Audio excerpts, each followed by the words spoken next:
बहुत स्वागत है आपका उज्जैन 24 न्यूज में। मैं हूं राजीव। आइए देखते हैं अपने शहर एवं क्षेत्र की अब तक की कुछ खास बड़ी खबरें। उज्जैन जिले में समाजसेवी अनिल डागर अपने नेक कार्यों के लिए जाने जाते हैं। पिछले 24 वर्षों से वे स्थानीय पुलिस के सहयोग से लावारिस लाशों का अंतिम संस्कार कर रहे हैं। वे मानवता की सच्ची मिसाल हैं और जरूरतमंदों की मदद करने में हमेशा तत्पर रहते हैं। हाल ही में अनिल डागर ने एक हृदयस्पर्शी पहल करते हुए एक बुजुर्ग विकलांग व्यक्ति को ट्राइसिकल भेंट की। यह व्यक्ति उज्जैन शहर में भिक्षावृत्ति कर अपना जीवन यापन कर रहा था और चलने फिरने में असमर्थ था। अनिल डागर ने उनकी दयनीय स्थिति देखकर उनकी मदद करने का निर्णय लिया और उन्हें एक ट्राइसिकल भेंट की। अनिल डागर का कहना है कि वे समाज सेवा में निरंतर लगे रहेंगे और जरूरतमंदों की हर संभव मदद करते रहेंगे। वे कहते हैं, मुझे जब भी और किसी माध्यम से लोगों की मदद करने का मौका मिलता है तो मैं कभी भी पीछे नहीं हटता। अनिल डागर की सेवा भावना और समर्पण ने उन्हें उज्जैन जिले में एक विशेष पहचान दिलाई है। उनकी समाज सेवा की यह मिसाल लोगों के लिए प्रेरणा स्रोत बनी हुई है। उनकी दयालुता और निस्वार्थ सेवा भावना हमें सिखाती है कि हमें हमेशा जरूरतमंदों की मदद करने के लिए तैयार रहना चाहिए। ये धार्मिक नगरी उज्जैन धार्मिक नगरी है और यहाँ पे कई लोग दर्शन करने के लिए आते हैं। लाखों लोग दर्शन करने आते हैं। महाकाल की नगरी है। ऐसे में कई लोग यहाँ गरीब लोग भी रहते हैं जो झोपड़ियों में अपना जीवन यापन करते हैं। ऐसे में से एक आदमी ऐसा था जो इन्हीं में से जो बेचारा भीख मांग के अपना गुजारा कर रहा था और ये घिस घिस के चलता था। तो मुझे ऐसा लगा कि इसको अपने को एक गाड़ी देना चाहिए। मैंने आज इसको एक गाड़ी दी, मुझे अच्छा लगा। ये कम से कम इसका गुजारा, इस गाड़ी बैठ के इसका गुजारा तो कर लेगा, इसका पेट तो भर लेगा। कई लोगों के पास सामान स्थिति रहती है और आप क्या कहेंगे समाज की सेवाओं को कि उसको ऐसा काम करना चाहिए? मेरा तो मतलब यही है कि जो भी कोई सक्षम लोग हो जो गरीबों के आड़े आना चाहिए। गरीबों का एक धर्म गरीबों के लिए करना चाहिए ताकि उसके सत्य मार्ग के रास्ते खुल जाए। एक कर्म तो किसी भी आदमी को कोई सा भी हो उसको करना चाहिए इन गरीबों के लिए। लाशें उठाते भी आप, लाशें उठाने का काम? शहर की लावारिस लाशें उठाता हूँ मैं, मेरे खर्चे से उठाता हूँ। और रोज़ डेली ये समझ लो आपके 2-1 लाशें मैं रोज़ डेली शहर की उठा देता हूँ। अभी दौर ये समझ लो आपके अभी मेरी ये 2-4-5 महीने में कम से कम ये 30-35 लाशें मेरी हो गई ये लावारिस लाशें। पुलिस प्रशासन के सहयोग से, पुलिस प्रशासन के फ़ोन से मैं उसको स्पॉट से उठा के दाह संस्कार करता हूँ और अपने खर्चे से करता हूँ। आज किस प्रकार की आपने साइकिल दी और क्या इनको सुविधा मिलेगी? साइकिल ये है कि अब ये बेचारा जो बारिश में तो कम से कम ये इसके पैर से चल नहीं पाता, कम से कम गाड़ी बैठ के इसके झोपड़ी तक तो पहुंच जाएगा। यही मेरा ऐसा सोच थी, वैसे ही मैंने क्या। मेरा नाम अनिल डागर, समाज सेवी। नमस्कार, बहुत बहुत स्वागत है आपका उज्जैन 24 न्यूज में। मैं हूं राजीव। आइए देखते हैं अपने शहर एवं क्षेत्र की अब तक की कुछ खास बड़ी खबरें। T20 विश्व कप 2024 के फाइनल में आज रात भारत और दक्षिण अफ्रीका के बीच मुकाबला होना है। इस महामुकाबले से पहले भारत की जीत के लिए देश भर में पूजा अर्चना हो रही है।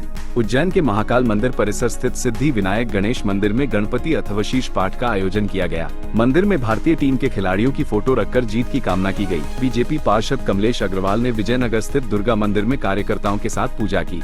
गौरतलब है कि भारत और दक्षिण अफ्रीका दोनों टीमें इस टूर्नामेंट में अब तक एक भी मैच नहीं हारी हैं। दोनों टीमें पहली बार T20 विश्व कप के फाइनल में आमने सामने होंगी। महाकाल मंदिर के पुजारी चम्मू गुरु और बीजेपी पार्षद कमलेश अग्रवाल ने भारत की जीत पर भरोसा जताया है। उनका कहना है कि पूरा देश भारतीय टीम के साथ है और उसकी जीत की कामना कर रहा है। अब देखना होगा कि आज रात ब्रिजटाउन के मैदान में कौन सी टीम बाजी मारती है।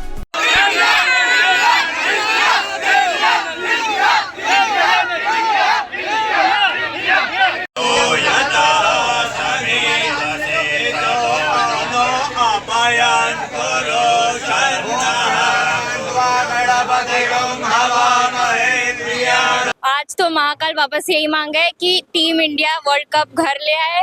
रोहित शर्मा, विराट कोहली बहुत अच्छे से मैच खेले और इस बार वर्ल्ड कप अपनी इंडिया की झोली में आए। बस यही। सौम्या जायसवाल। आज प्रातःकाल ही भगवान का पूजन अभिषेक किया गया। श्री महाकालेश्वर जी से प्रार्थना करी गई और श्री सिद्धि विनायक जी के यहाँ एकादश ब्राह्मण द्वारा गणपति अथर्वशीष का पाठ किया गया और भगवान महाकाल और सिद्धि विनायक से कामना की गई है कि आज जो वर्ल्ड कप का फाइनल है, इसके पहले हम 2007 में जो पहला T20 वर्ल्ड कप हुआ था वो जीते थे। उसके बाद हम 2013 में एक ICC ट्रॉफी जीते थे। एक दशक से भी ज्यादा सूखा हो गया एक बड़ी ट्रॉफी जीतने के लिए। तो आज भगवान महाकाल और मेरे साथ साथ इस देश और प्रदेश की जो पूरे भारतवर्ष की 140 करोड़ जनता है, आज उनकी भी सबकी कामनाएं, उनकी भी सबकी शुभकामनाएं। हम लोग महाकाल के दर्शन करने आए थे, लेकिन इसके साथ हमने भारत टीम के जीत के लिए हमने मनोकामना मांगी है। जो 14 साल का वनवास था वो इस साल जरूर टूटेगा। रोहित शर्मा की और विराट कोहली की जो तैयारी है वो हम लोग चाहते हैं कि दोनों शतक मारे और बुमराह 5 विकेट ले, क्योंकि जो बदला लिया गया है ऑस्ट्रेलिया और इंग्लैंड से, मेरे को नहीं लगता कि साउथ अफ्रीका बचेगा इस बार।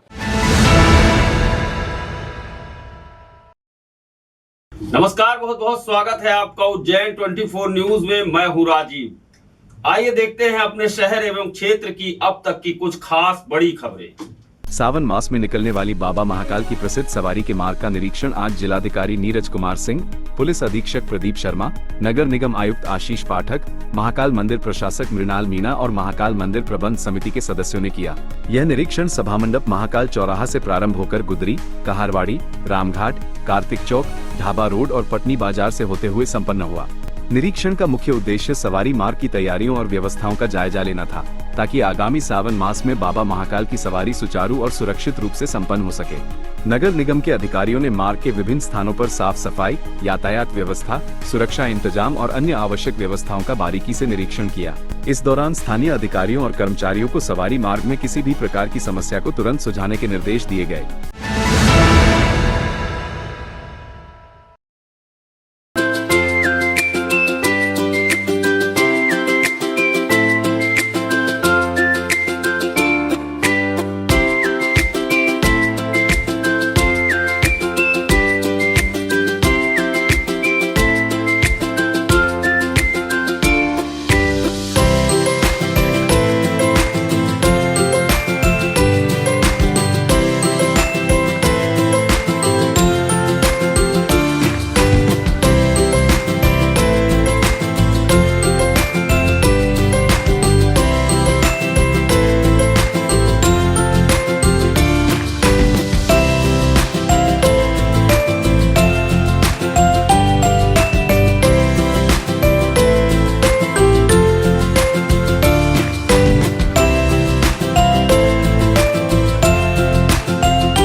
अपने ब्रांड या प्रोडक्ट को पहुंचाएं लाखों लोगों तक आसानी से, वो भी बिना किसी मेहनत के। पर कैसे, आपके मन में भी ये सवाल होगा ना। एड्स ऑन स्क्रीन, जिसकी एडवांस वीडियो विजिबल स्क्रीन लगी है पूरे उज्जैन शहर में। जहां आपके प्रोडक्ट का एडवर्टाइजमेंट एक बार चल गया तो समझो आपका प्रोडक्ट हर घर तक पहुंच गया। एड्स ऑन स्क्रीन, एड पहुंचे पूरे शहर तक। आज के टाइम में स्क्रीन्स पर दिखने वाले एडवर्टाइजमेंट लोगों के मन पर ज्यादा छाप छोड़ते हैं। स्क्रीन्स का मुख्य और आकर्षक लोकेशंस पर लगा होने की वजह से आपका एडवर्टाइजमेंट पहुंचता है ज्यादा लोगों तक और इसे लोग इग्नोर भी नहीं कर पाते। आप भी बदलिए अपने एडवर्टाइजमेंट करवाने के तरीके को और इस डिजिटल दौर में लीजिए डिजिटल स्क्रीन्स का सहारा। एड्स ऑन स्क्रीन है आपके एडवर्टाइजमेंट का परफेक्ट और फायदेमंद प्लेस, वो भी किफायती दाम में।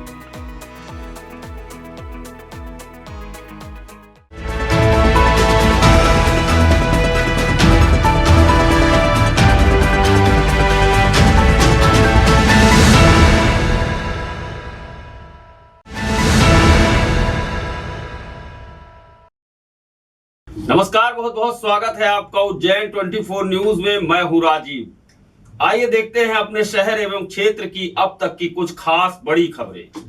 इलेक्ट्रॉनिक्स और सूचना प्रौद्योगिकी मंत्रालय द्वारा दिव्यांगजनों के लिए गठित समिति के अध्यक्ष डॉक्टर पंकज मारू ने दिल्ली से लौटने पर शनिवार को बैठक में लिए गए महत्वपूर्ण निर्णयों की जानकारी दी। डॉक्टर मारू ने बताया कि रेलवे स्टेशनों पर ऐसे सिस्टम लगाए जाएंगे जिससे ट्रेन से संबंधित होने वाली उद्घोषणाओं को श्रवण बाधित लोग भी समझ सकेंगे।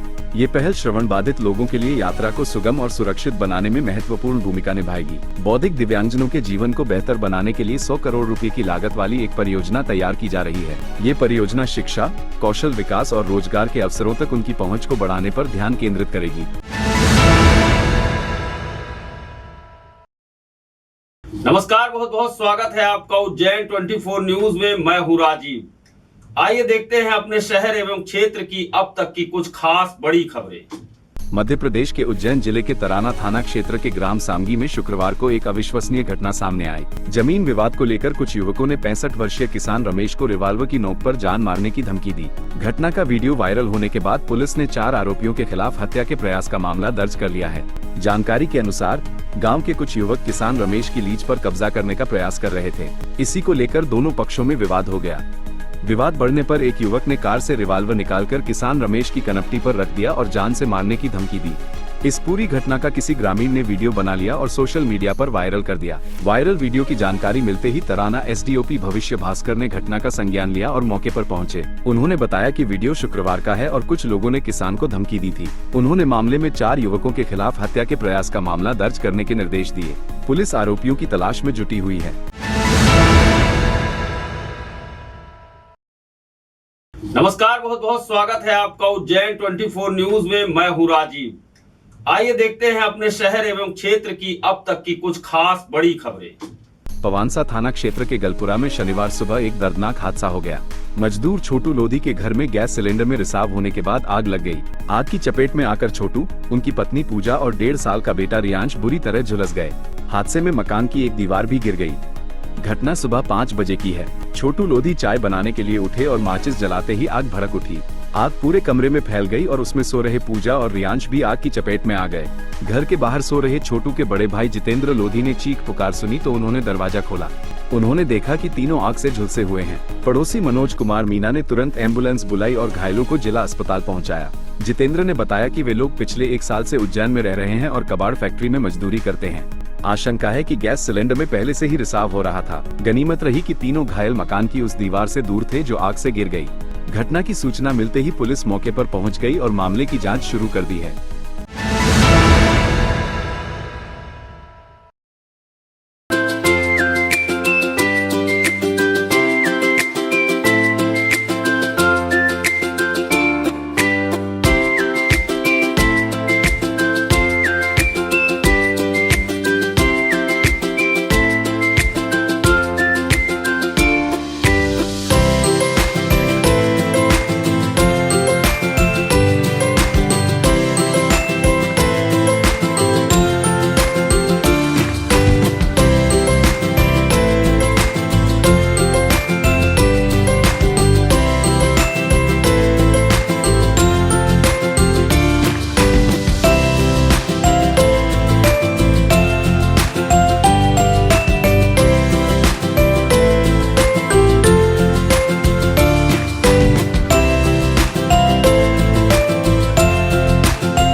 अपने ब्रांड या प्रोडक्ट को पहुंचाएं लाखों लोगों तक आसानी से, वो भी बिना किसी मेहनत के। पर कैसे, आपके मन में भी ये सवाल होगा ना। एड्स ऑन स्क्रीन, जिसकी एडवांस वीडियो विजिबल स्क्रीन लगी है पूरे उज्जैन शहर में। जहां आपके प्रोडक्ट का एडवर्टाइजमेंट एक बार चल गया तो समझो आपका प्रोडक्ट हर घर तक पहुंच गया। एड्स ऑन स्क्रीन, एड पहुंचे पूरे शहर तक। आज के टाइम में स्क्रीन्स पर दिखने वाले एडवर्टाइजमेंट लोगों के मन पर ज्यादा छाप छोड़ते हैं।